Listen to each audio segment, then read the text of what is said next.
Well, it's a light rain, so back to the greenhouse we go for part 2 of Bertrand Russell's In Praise of Idleness.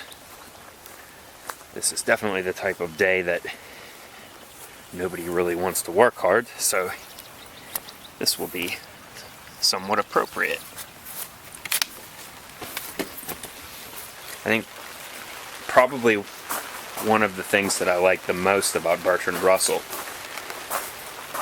or one of the qualities that I respect the most, is his incredible clarity. Well, I hope this isn't going to be too loud. I guess I'll take a little bit of footage and then I'll run down and check. And if the audio is too distracting, then we'll have to pick this up another time. But I'll still shoot the introduction.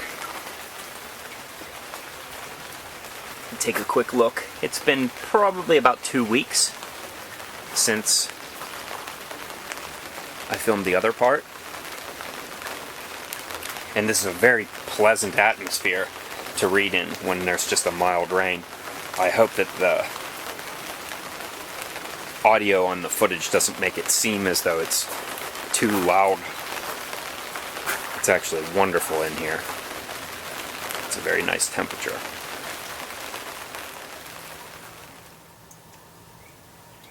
As soon as I could check the footage, the rain had stopped. But the sound isn't so bad anyhow, so we will proceed.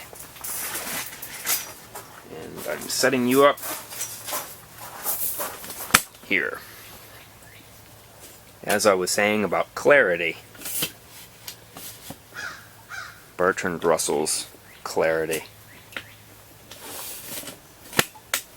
That is something to be sought after. Because most of us, well, I can't say most of us, but I myself, I can speak for me. I spend most of my time swimming in confusion, and it's because of dissonance. Because I'm trying to hold conflicting ideas at the same time. There are all sorts of different things competing for my opinion, and I don't always know how to delegate that opinion, I suppose. But Bertrand Russell has a very deliberate and precise manner about his argument, and that is something that I really, really admire. Well, let's get started. This is part 2 of Bertrand Russell's In Praise of Idleness, written in 1932. The wise use of leisure, it must be conceded, is a product of civilization and education. A man who has worked long hours all his life will become bored if he becomes suddenly idle. But without a considerable amount of leisure, a man is cut off from many of the best things. There is no longer any reason why the bulk of the population should suffer this deprivation. Only a foolish asceticism, usually vicarious, makes us continue to insist on work in excessive quantities, now that the need no longer exists. In the new creed which controls the government of Russia, while there is much that is very different from the traditional teaching of the West, there are some things that are quite unchanged. The attitude of the governing classes, and especially of those who conduct educational propaganda, on the subject of the dignity of labor, is almost exactly that which the governing classes of the world have always preached to what were called the, quote, honest poor. Industry, sobriety, willingness to work long hours for distant advantages, even submissiveness to authority, all these reappear. Moreover, authority still represents the will of the ruler of the universe, who, however, is now called by a new name, dialectical materialism. That simply means this dialectical materialism is just the state-adopted version of Marxist theory at the time. You have to consider that 1932, the Soviet Union would have been under Stalin, and this was the legitimate version of Marxist theory. I would suspect that Bertrand Russell was probably making a criticism here about the politics in the present-day Soviet Union. Okay, anyways. The victory of the proletariat in Russia has some points in common with the victory of the feminists in some other countries. For ages, men had conceded the superior saintliness of women, and had consoled women for their inferiority by maintaining that saintliness is more desirable than power. At last, the feminists decided that they would have both, since the pioneers among them believed that all men had told them about the desirability of virtue, but not what they had told them about the worthlessness of political power. A similar thing has happened in Russia as regards manual work.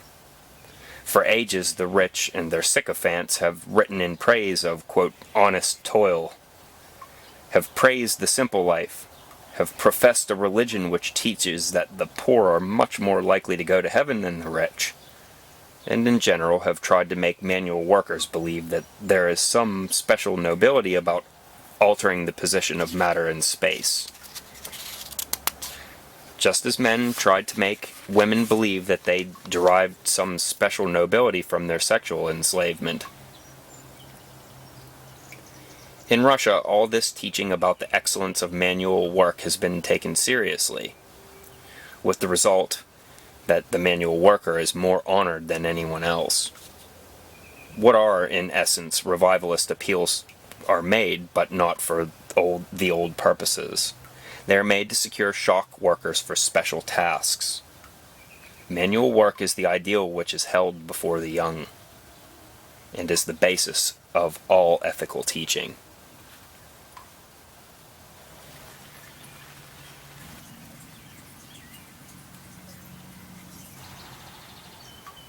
For the present, possibly, this is all to the good. A large country, full of natural resources, awaits development, and has to be developed with very little use of credit. In these circumstances, hard work is necessary, and is likely to bring a great reward. But what will happen when the point has been reached where everybody could be comfortable without working long hours? In the West, we have various ways of dealing with this problem. We have no attempt at economic justice, so that a large proportion of the total produce goes to a small minority of the population, many of whom do no work at all. Owing to the absence of any central control over production, we produce hosts of things that are not wanted. We keep a large percentage of the working population idle, because we can dispense with their labor by making the others overwork. When all these methods prove inadequate, we have a war. We cause a number of people to manufacture high explosives, and a number of others to explode them, as if we were children who had just discovered fireworks. By a combination of all these devices we manage, though with difficulty, to keep alive the notion that a great deal of severe manual work must be the lot of the average man. In Russia, owing to more economic justice and central control over production, the problem will have to be differently solved. The rational solution would be, as soon as the necessaries and elementary comforts can be provided for all, to reduce the hours of labor gradually, allowing a popular vote to decide, at each stage, whether more leisure or more goods were to be preferred. But having taught the supreme virtue of hard work, it is difficult to see how the authorities can aim at a paradise in which there will be much leisure and little work. It seems more likely that they will find continually fresh schemes, by which present leisure is to be sacrificed to future productivity. I read recently of an ingenious plan put forward by Russian engineers for making the White Sea and the northern coasts of Siberia warm by putting a dam across the Kara Sea. An admirable project, but liable to postpone proletarian comfort for a generation, while the nobility of toil is being displayed amid ice fields and snowstorms of the Arctic Ocean. This sort of thing, if it happens, will be the result of regarding the virtue of hard work as an end in itself, rather than as a means to a state of affairs in which it is no longer needed.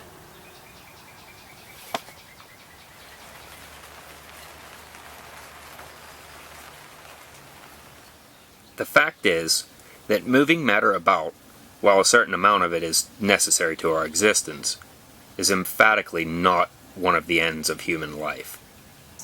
If it were, we should have to consider every navy superior to Shakespeare. We have been misled in this matter by two causes. One is the necessity of keeping the poor contented, which has led the rich for thousands of years to preach the dignity of labor, while taking care themselves to remain undignified in this respect. The other is the new pleasure in mechanism, which makes us delight in the astonishingly clever changes that we can produce on the earth's surface. Neither of these motives makes any great appeal to the actual worker. If you ask him what he thinks is the best part of his life, he is not likely to say, "I enjoy manual work because it makes me feel that I'm fulfilling man's noblest task, and because I like to think how much man can transform his planet. It is true that my body demands periods of rest, which I have to fill in as best as I may, but I'm never so happy as when the morning comes and I can return to the toil from which my contentment springs." I've never heard working men say this sort of thing. They consider work, as it should be considered, as a necessary means to a livelihood. And it is from their leisure that they derive whatever happiness they may enjoy.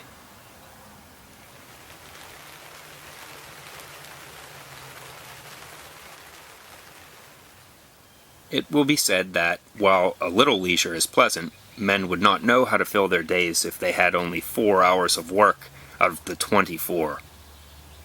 Insofar as this is true in the modern world, it is a condemnation of our civilization. It would not have been true at any earlier period. There was formerly a capacity for light-heartedness and play which has been, to some extent, inhibited by the cult of efficiency. The modern man thinks that everything ought to be done for the sake of something else, and never for its own sake. Serious-minded persons, for example, are continually condemning the habit of going to the cinema, and telling us that it leads the young into crime. But all the work that goes to producing a cinema is respectable, because it is work, and because it brings a money profit. The notion that the desirable activities are those that bring a profit has made everything topsy-turvy. The butcher who provides you with meat and the baker who provides you with bread are praiseworthy, because they are making money, but when you enjoy the food they have provided, you are merely frivolous, unless you eat only to get strength for your work. Broadly speaking, it is held that getting money is good and spending money is bad. Seeing that there are two sides of one transaction, this is absurd. One might as well maintain that keys are good but keyholes are bad. Whatever merit there may be in the production of goods must be entirely derivative from the advantage to be obtained by consuming them. The individual, in our society, works for profit, but the social purpose of his work lies in the consumption of what he produces. It is this divorce between the individual and the societal purpose of production that makes it so difficult for men to think clearly in a world in which profit-making is the incentive to industry. We think too much of production and too little of consumption. One result is that we attach too little importance to enjoyment and simple happiness, and that we do not judge production by the pleasure that it gives to the consumer.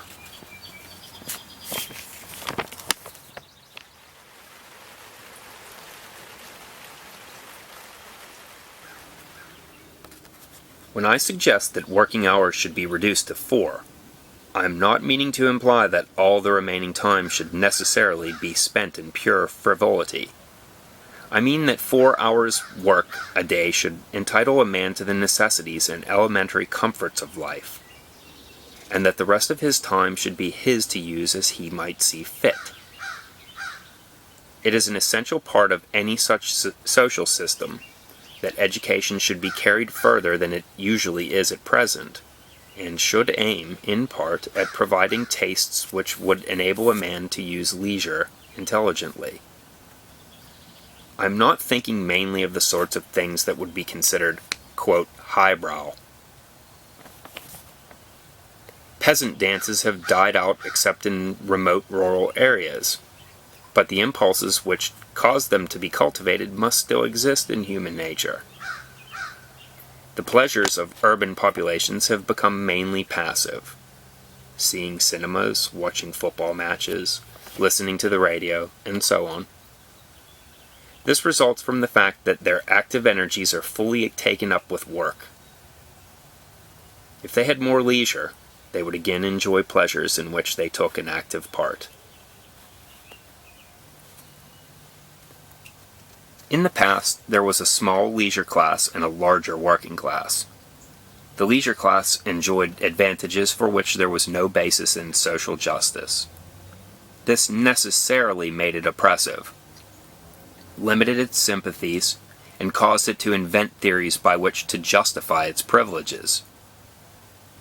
These facts greatly diminished its excellence, but in spite of this drawback, it continued nearly the whole of what we call civilization. It cultivated the arts and discovered the sciences.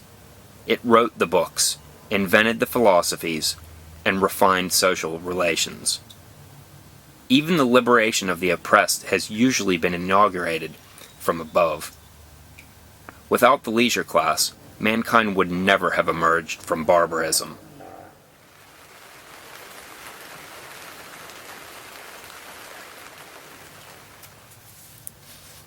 The method of a leisure class without duties was, however, extraordinarily wasteful. None of the members of the class had to be taught to be industrious, and the class as a whole was not exceptionally intelligent. The class might produce one Darwin, but against him had to be set tens of thousands of country gentlemen who never thought of anything more intelligent than fox hunting and punishing poachers. At present, the universities are supposed to provide, in a more systematic way, what the leisure classes provided accidentally and as a byproduct. This is a great improvement, but it has certain drawbacks. University life is so different from life in the world at large that men who live in academic milieu tend to be unaware of the preoccupations and problems of ordinary men and women. Moreover, their ways of expressing themselves are usually such as to rob their opinions of the influence that they ought to have upon the general public. Another disadvantage is that in universities, studies are organized, and the man who thinks of some original line of research is likely to be discouraged. Academic institutions, therefore, useful as they are not adequate guardians of the interests of civilization in a world where everyone outside their walls is too busy for unutilitarian pursuits.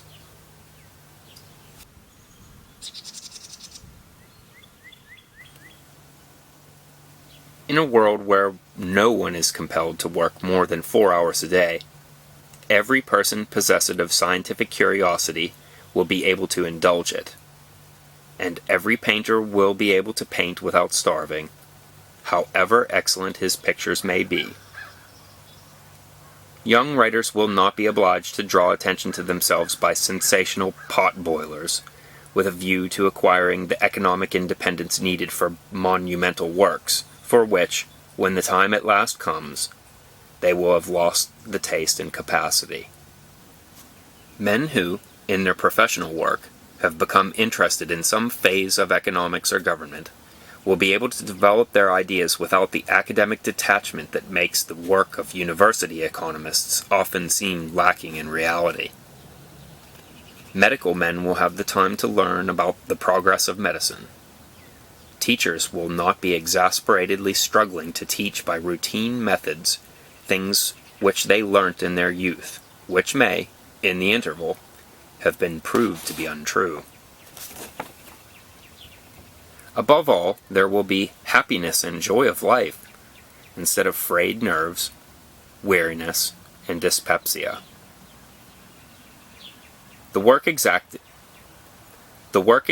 will be enough to make leisure delightful, but not enough to produce exhaustion.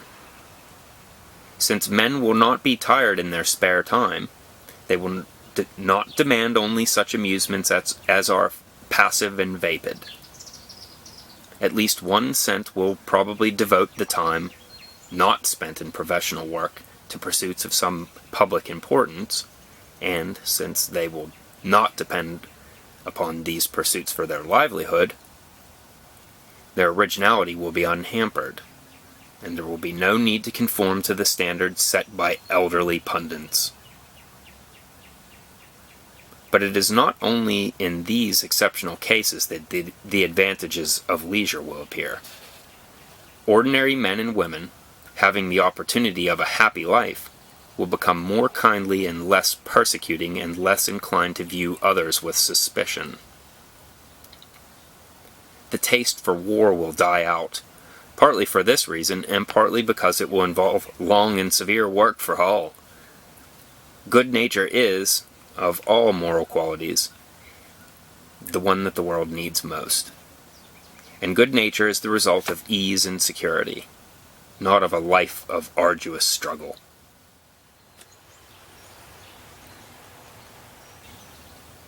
Modern methods of production have given us the possibility of ease and security for all. We have chosen, instead, to have overwork for some and starvation for others. Hitherto we have continued to be as energetic as we were before there were machines. In this we have been foolish. But there is no reason to go on being foolish forever.